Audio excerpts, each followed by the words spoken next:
Data types. Data types are one of the most important concepts of any programming language. Data types are the way to classify a data. For example, let's take an example. Let's take an employee identity card. So in this employee identity card, we have name, employee ID, and image. So from a common man perspective, uh, we know that the name is a characters and the employee ID is a numeric and the image. So whenever anything which does not fits into character or numeric, we use byte to store, because byte is the base of any data types. Okay, so this is the common classification, that is the classification at a very high level. When it comes to Java has 8 types of data types, that is 8 ways of classifying data. We will look into it one by one. So these are the classification of these are the Java data types. uh, the byte, short, int, long, float, double, these are the numeric data types. The character data type indicates the character, and the boolean data types indicates the boolean values. It can only hold either true or false.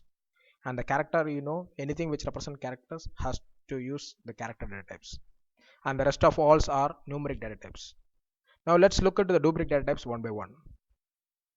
So the byte, short, int, and long. The byte, though it comes under the numeric data types classification, the main purpose of byte, the main reason why we use byte is to store a image data or any data which cannot be stored as a character or a numeric value. That doesn't mean that you cannot store an integer into the byte. Byte can store everything and anything. Okay, the range of byte is from -128 to 127, whereas the rest of the data types, that is short, int, and long, can only store numeric values. Okay, uh, so now the short is one of the least used data types. We don't normally use short. The int is to store the integer value which has a limits of 4 bytes. Anything which does not fit into the 4 bytes, use the long, that is of 8 bytes. Okay, the other two numeric data types are float and double. So the float is equivalent of int, and double is equivalent of long. These two data types are used to store the decimal values. For example, we have, say, price where it says 100.25. So whenever there comes a decimal value, you have to use either the float or double. Okay, so I hope you got some good understanding of the data types. Now let's look into the other sections. Typed language. So what is typed language? So Java is a strongly typed language, means any data has to belongs to one particular type. Any mismatch of the type is identified at the compilation level, at the compilation stage. As I mentioned in the introduction section, the Java development process is a two-phase process. That is, first is a compilation and the other is execution. So all these mismatches are identified at the compilation level. So that is why we call Java as a strongly typed language. For example, you cannot store a character, you cannot write a syntax by storing a character into an int or a long into int, because the long range is more than the int. Now let's look at the syntax. How do we declare data types in Java? So now if you can look at this is the Eclipse which we have set up during the environment setup phase. Now you can see that these are the ways we can declare the data types. So the syntax is like this: we have the data type and then the variable name and then the values equal to the values. So as I mentioned earlier, byte has a range of -128 to 127. So if you try to store a value of greater than 127, you will see an error. This is a error. This is a compilation error. The type mismatch cannot convert from int to byte. This is why Java is a strongly typed language. You cannot store, because the compiler identifies this as an integer, not as a byte. And you are trying to assign an integer to byte, which is not possible. So now we'll bring it back to the range, that is 127 -127 to plus minus 128 to plus 127, it will be work. And the same way with short. So now we have 1 2 3 4 5. Let's say add one more variable and you will get an error saying that the type mismatch cannot convert an int to short, because now this range is outside the short and the compiler knows this is not a short and you are trying to assign it to short. So that is saying that you need to use int. So as of now I am reducing the size back to int, back to short, the same thing. And the same way with the int has certain range. So now I am exceeding the range and you will get a error saying that is out of range. It will not say long, use long, but rather it will say it is out of range. So whenever there is a range out of range, use long. So long has a big range, and the only thing is that whenever you declare a long variable, you have to add an L towards the end, otherwise it will consider as a int and you get an error, is out of range, int is out of range. So whenever you want to use long, you have to use L at the end, you have to put a L at the end. Lowercase, it can be lowercase and higher case, uppercase, but we use lowercase as a standard one.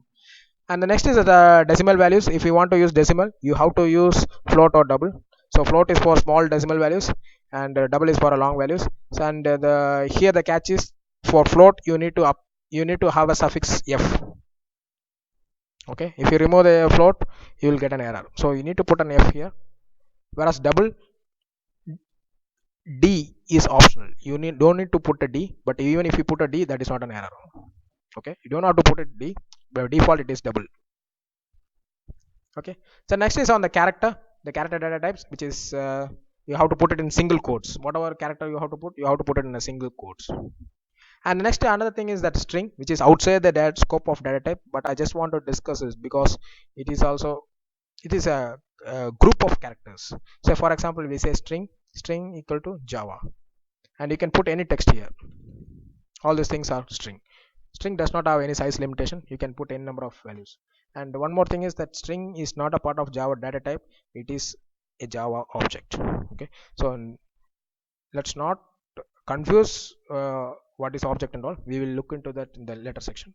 But I just want to give a heads up, since we discussed character, string is another most commonly used thing in Java.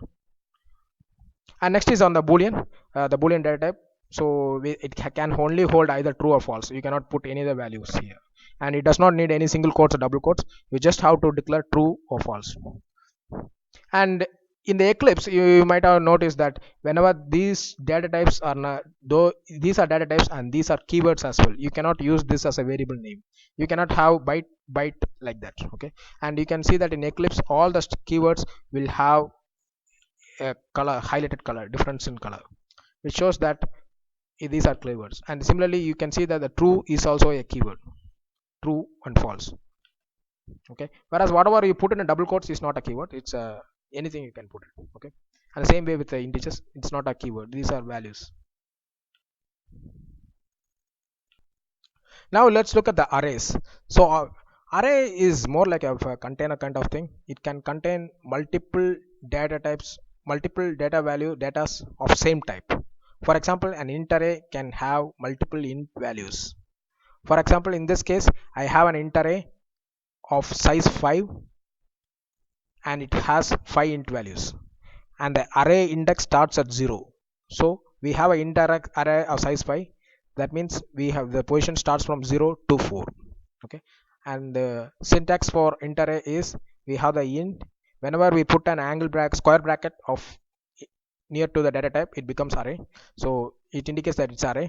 So int array, and we have the variable name a is equal to new int array. So whenever we create an array, int array, we use the word new.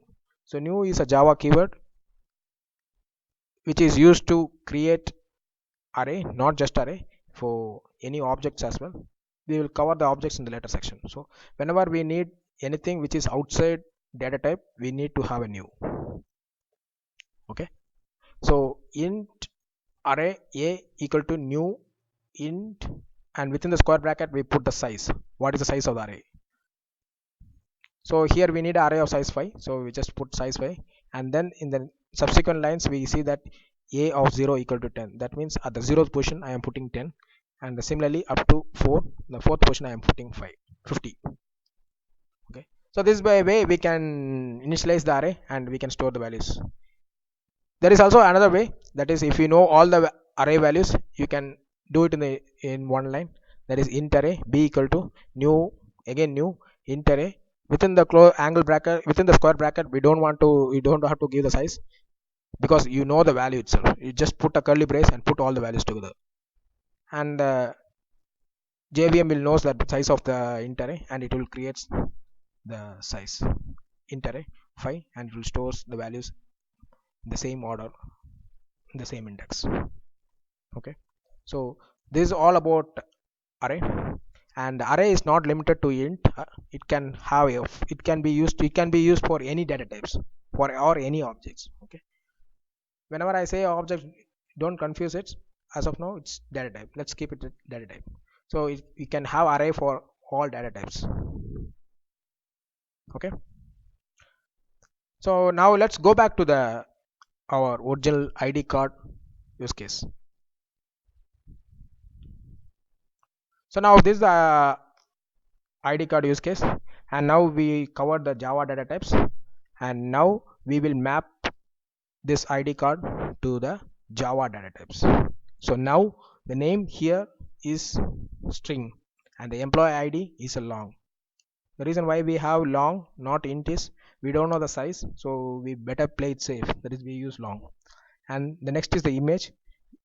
As I mentioned earlier, whenever there is data which cannot be represented in a string or a numeric, we use image byte. So we have the array of bytes to store the image. So these combination of data types for the ID card, right? So this is nothing but the data structure. So this is a data structure for the identity card. Okay, with this I'm done with the data types. Okay, so this is not end to end of all data types, but I believe this is sufficient for us to take us forward. Okay, so what I suggest is you play it again and again, ensure that you get the basic right, and the next topic will be a very interesting one, that is the objects and classes. That is one of the most important OOPS principle. Okay, see you then, bye.